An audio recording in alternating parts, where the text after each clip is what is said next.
कुछ रेसिपीज़ जो है ना वो सिर्फ रेसिपीज़ नहीं होती, राइट।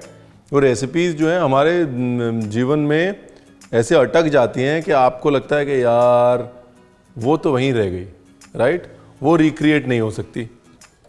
वैसी एक रेसिपी हमारी भी है, वो है सरसों वाली मसाले वाली मच्छी एकदम।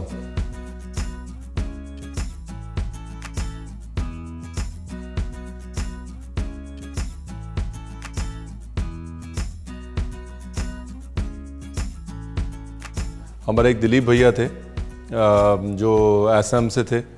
वो बचपन से उन्होंने हमारा ख्याल रखा हुआ, मच्छी बनाते थे एकदम बढ़िया मसाले वाली सरसों वाली मच्छी है। फिर हमने देखा कि यार यूट्यूब पे बड़ा आजकल चल रहा है सरसों वाली मसाले वाली मच्छी, तो हमने गैस पे चढ़ाया पानी और आपको बुला लिया। तो जी नमस्कार, मैं हूँ नमस्कार, मैं हूँ रणवीर बरार। पानी वानी लेके हो जाइए तैयार, नहीं सॉरी, मछली वछली लेके हो जाइए तैयार। Rolling and action.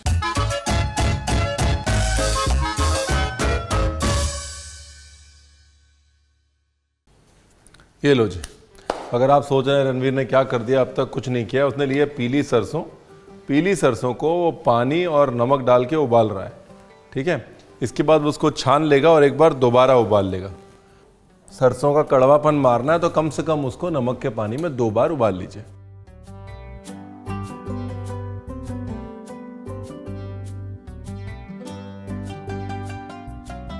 ठीक है जी, ये आ गया एक बॉयल।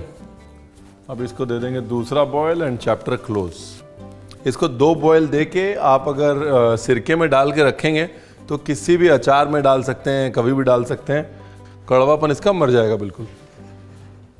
तो बेसिकली क्या था ना, दिलीप भैया थे आसाम बंगाल बॉर्डर से। तो आसाम की मसूर टेंगा एक बहुत फेमस डिश है, बंगाल का माछेर झोल वो भी एक बहुत फेमस डिश है। तो वो सब मिला के, अब क्योंकि हम लोग पंजाबी थे, उन्होंने एक नया वर्जन बनाया था जिसको वो सरसों डाल के थोड़ा मसाला वसाले वाली मच्छी बना लेते थे। तो वो वर्जन जो है वो स्टक इन टाइम है। वो क्या है कि हम बावर्ची हैं, हम जब किसी को याद करते हैं तो खाने से याद करते हैं, ठीक है जी।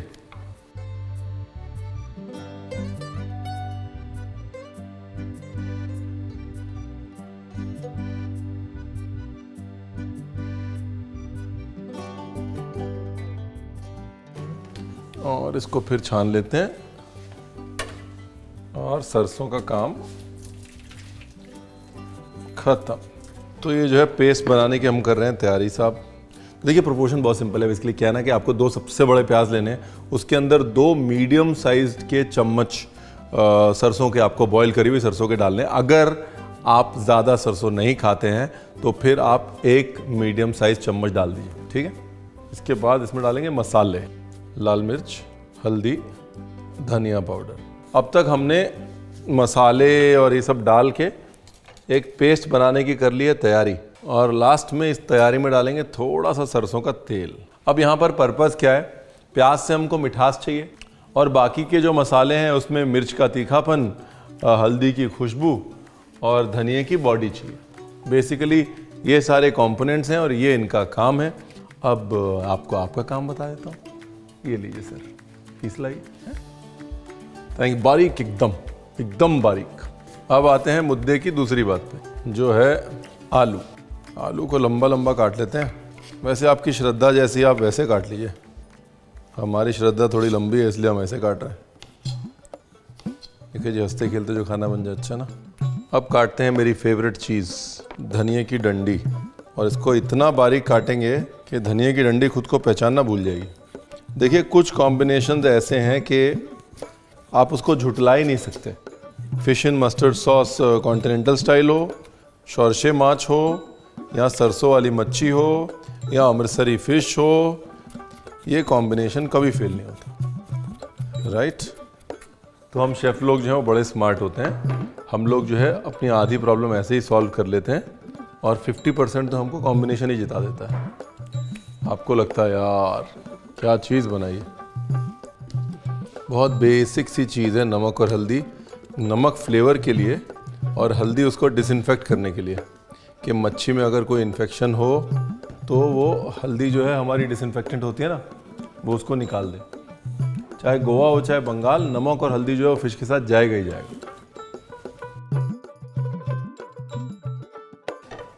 देखिए सबसे पहले मैंने लिया सरसों का तेल। एक बार उसको धुआं निकालिए, चूल्हे से हटाइए, हल्का सा चलाइए और फिर चूल्हे पे चढ़ा दीजिए। कोई भी कच्चा तेल यूज़ करें उसको हमेशा याद रखें, धुआं निकालें और आंच से हटा लें, थोड़ी देर आंच से हटा के रखें, फिर उसको वापस चढ़ाएं। कोई भी कच्चा तिल का तेल, कच्चा सरसों का तेल, उसका कच्चापन मर जाता है और उसका खूबसूरत फ्लेवर आता है एक।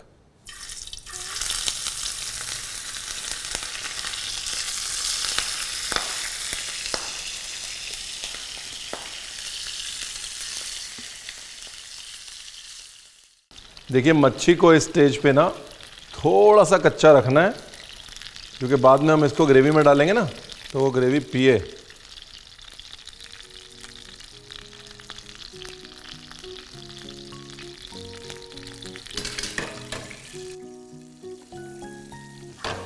ये गए आलू।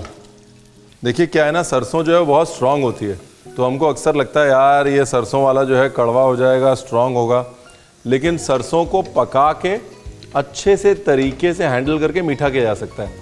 सरसों के तेल को स्मोक कर रहे हैं, स्मोक करके ठंडा कर रहे हैं, उसमें फ्लेवर दे रहे हैं, तो ऑटोमेटिकली कड़वापन उसका मर जाएगा। दूसरी चीज़, अगर आपको सरसों वैसे बहुत स्ट्रांग लगती है तो आप रेडीमेड मस्टर्ड पेस्ट यूज़ कर सकते हैं। तीसरी चीज़, अगर आपको लग रहा है कि नहीं रणवीर बहुत झंझट है, कौन सरसों उबालेगा, ये सब बहुत चक्कर वाला काम है, तुम हमेशा की तरह बहुत मुश्किल रेसिपी बता रहे हो, तो आप रेडीमेड सरसों का पेस्ट इस्तेमाल कर सकते हैं। बहुत किस्म के सरसों के पेस्ट आते हैं मार्केट में, वो ले लीजिए, है ना। मर्ज़ी है आपकी, आखिर इवेंचुअली रेसिपी है आपकी, हमने आपको दे दी तो ये रेसिपी तो फिर आपकी होगी ना।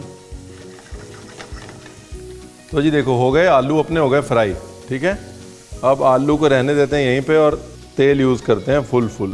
देखिए वही तेल चल रहा है, उसमें पहले मच्छी का फ्लेवर आया, फिर आलू का फ्लेवर आया और अब हम उसमें बनाएंगे gravy. Thank you very much, बहुत बढ़िया पेस्ट किए आप, वेरी नाइस। हल्दी इंपॉर्टेंट इंग्रेडिएंट है पेस्ट का। अभी देखिए ये अपना तेल गरम, इसमें डालिए मेथी के कुछ दाने। सेम चीज़, मेथी और मच्छी का कॉम्बिनेशन बहुत अच्छा है, लेकिन ज़्यादा नहीं डालते। मेथी की जो कड़वाहट है वो सरसों और मच्छी के बीच एक ब्रिज बना लेती है। ये मेथी जैसे ब्राउन हो जाए, ये गई सौंफ, और उसके बाद तुरंत गया ये पेस्ट।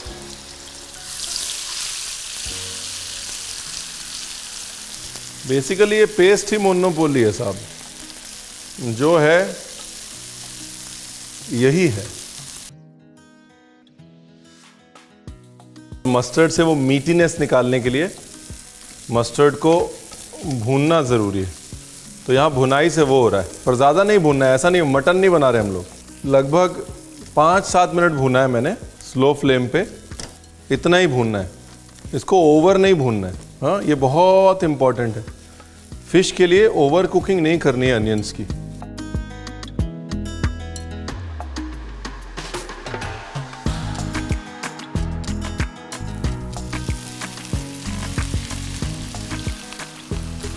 एकदम से पूरा पानी नहीं डाल रहा हूं।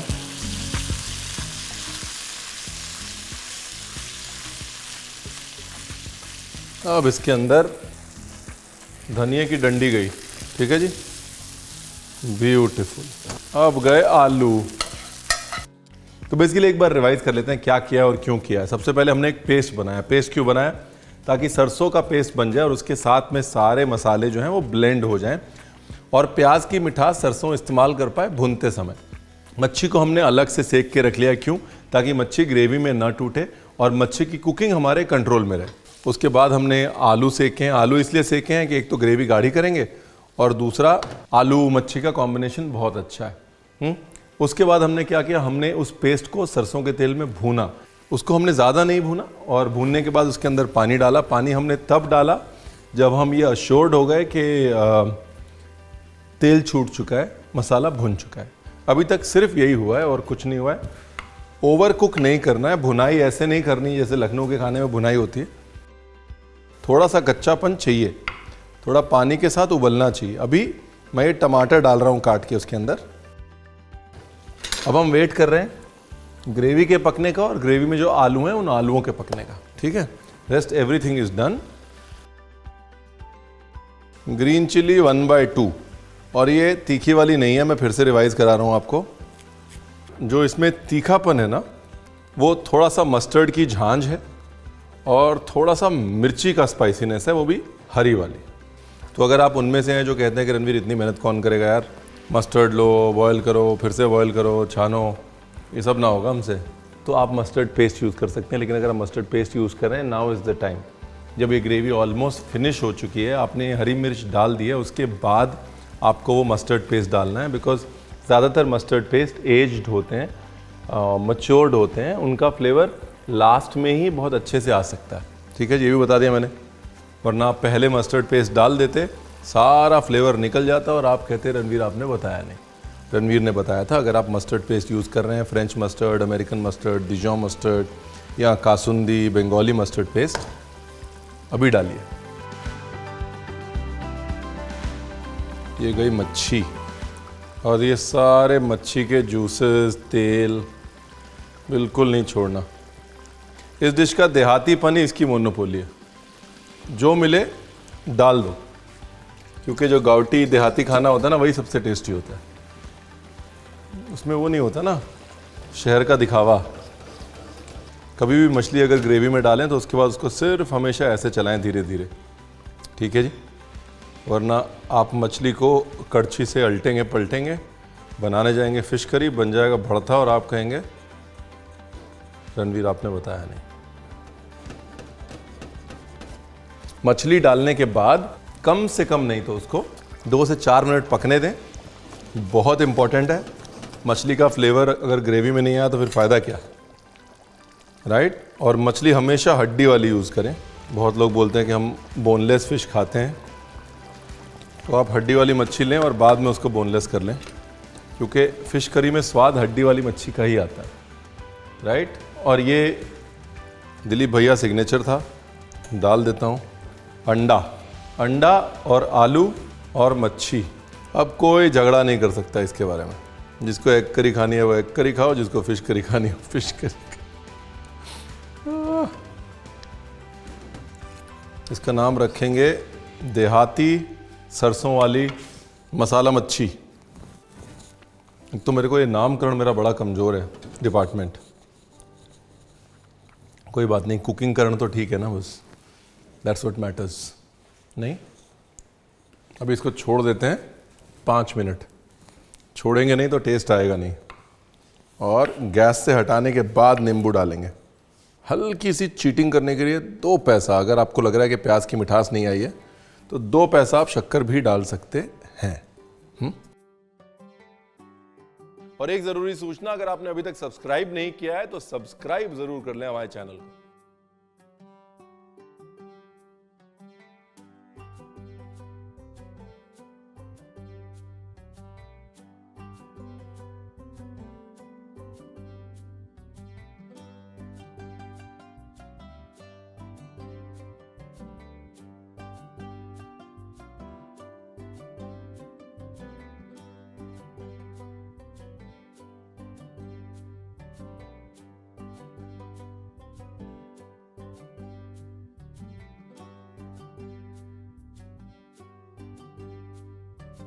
देखिए, वैसे तो मैं मच्छी भी खा लेता और आपको चिढ़ा लेता, लेकिन जो प्रोड्यूसर है ना मेरी घरवाली, उन्होंने मच्छी इतनी मंगाई है कि बस फ़ोटो खींचने लायक रहे, तो इसलिए अब आलू और अंडा खा के काम चलाना पड़ रहा है। अब आप समझे मतलब अंडा और आलू डालने का, कि जिसके पास कुछ नहीं होता उसके पास अंडा और आलू होता है। But it is very good job Ranveer Brar. धीरे धीरे पकाया, तेल ऊपर आया तो फिश का फ्लेवर बाकायदा बैठ गया। बाकी god is great. Thank you and take care.